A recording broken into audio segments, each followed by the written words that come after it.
everyone, it's Nina. Thanks for joining me today for a new tutorial. Today we're going to be creating DIY pinboards. Now you might be wondering what a DIY pinboard is.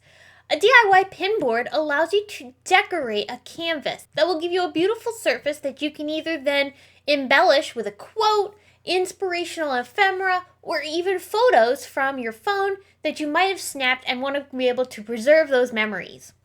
I really want to focus on the photo aspect of how these pinboards can use, but I also will show you how you can turn them into quote boards as well. To create our DIY pinboards, we're going to be using the Winsor & Newton Cotton 5x7 stretched canvases. Now these particular canvases from Winsor & Newton are meant to be used with acrylics or with oil-based paints.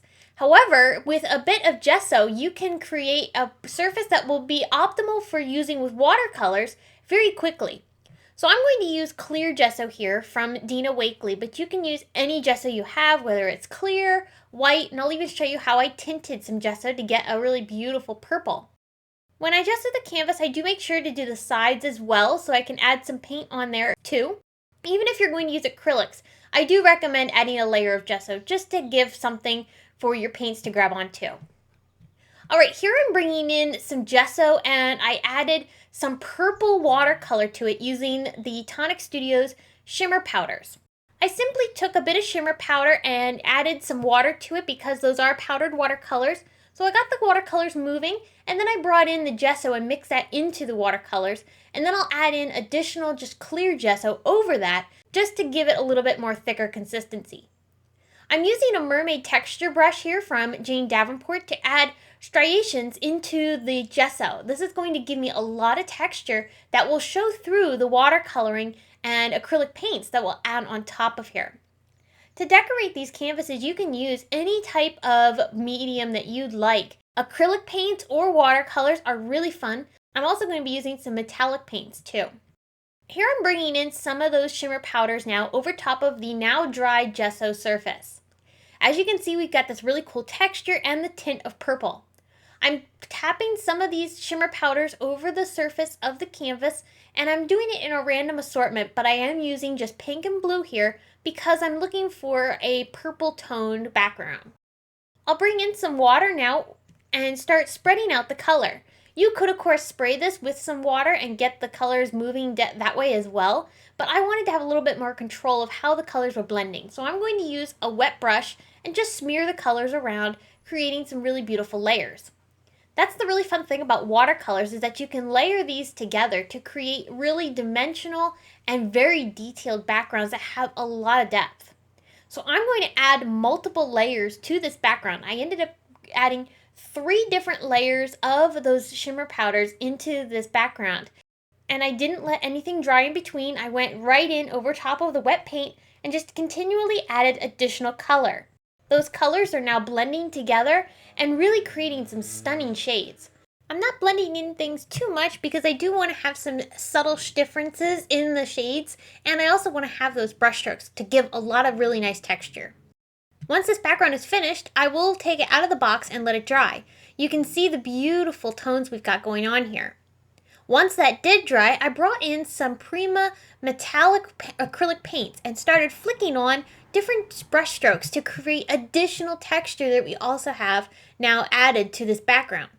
I used blue and silver for that. Now I'm bringing in some purple and adding splatters of that metallic acrylic paint over top of this. This is creating some really dimensional paint splatters. I did use some blue as well, and I'll let this dry, and when this does dry, this will have a really beautiful dimensional texture to the paint splatters in the background. If you use this as a pinboard, this isn't going to inhibit you adding the thumbtacks into the canvas because we aren't adding tons of dimension here. You do want to keep in mind that when you're creating these backgrounds, and if you're going to use them as a pinboard, you will need to remember that you need to push a thumbtack through this canvas. So you don't want to add something that's too dimensional or bulky that their thumbtack's not going to go through. Here's another version that I created with the Tonic Studios watercolors. Again, I'm dumping the powders into wet paint, and that's giving me tons of gorgeous layers and allowing the colors to move.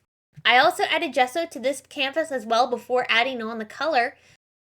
Here's another canvas I did with some watercolors, but I want to show you how you can also add some stenciling to these as well.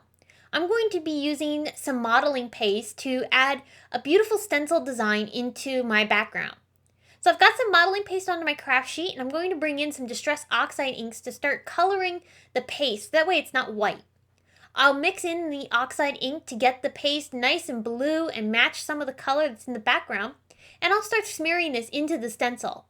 You will want to be careful, of course, because in this particular case, the stencil is very delicate. You'll also want to keep in mind that you don't want a super thick layer because, again, this is going to be a pin board, so we need to be able to push a thumbtack through this.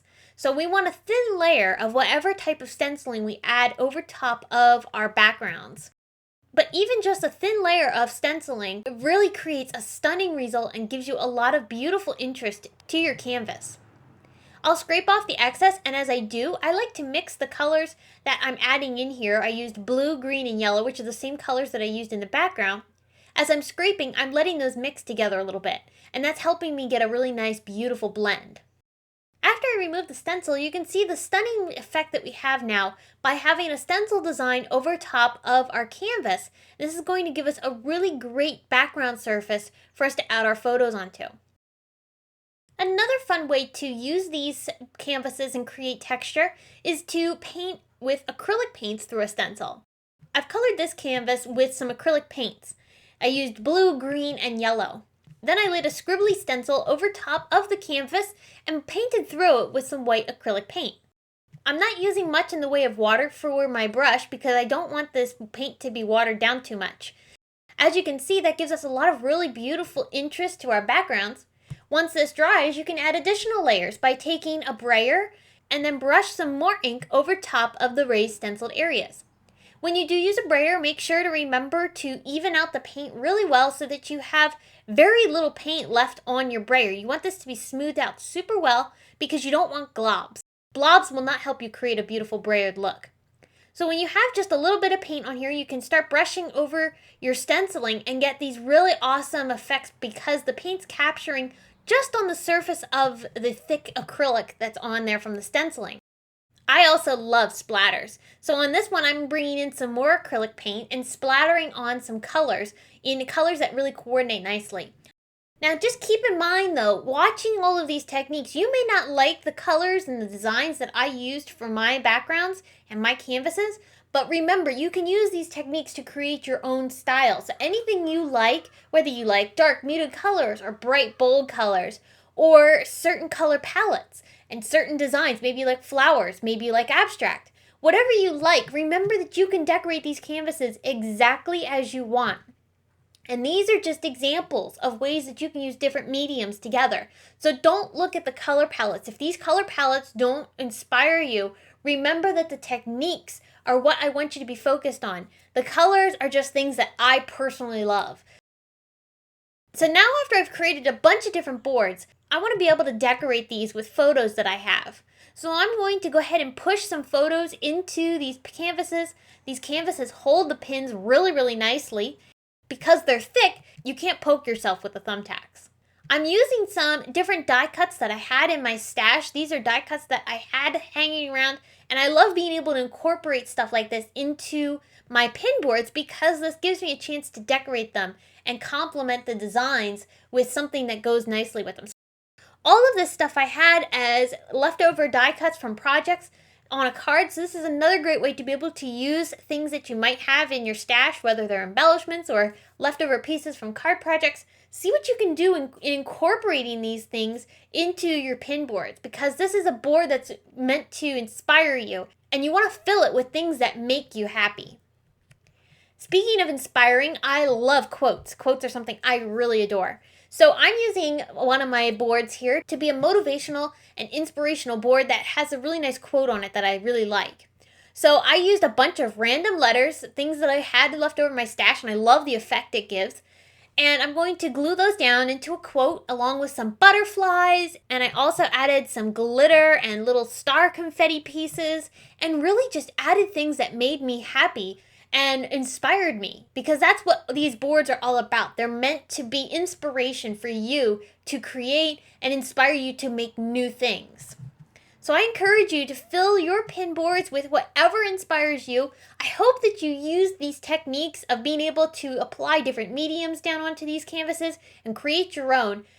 I'm hoping that these techniques inspired you to do exactly what I've done in creating some fun DIY pin boards that you can now set up in your craft space or anywhere else in your home and be able to use them as inspiration and memory keeping boards that will make your creative space happy. Thanks so much for tuning in. I will be back again very soon with more inspiration for you. But until then, have a great day. Bye!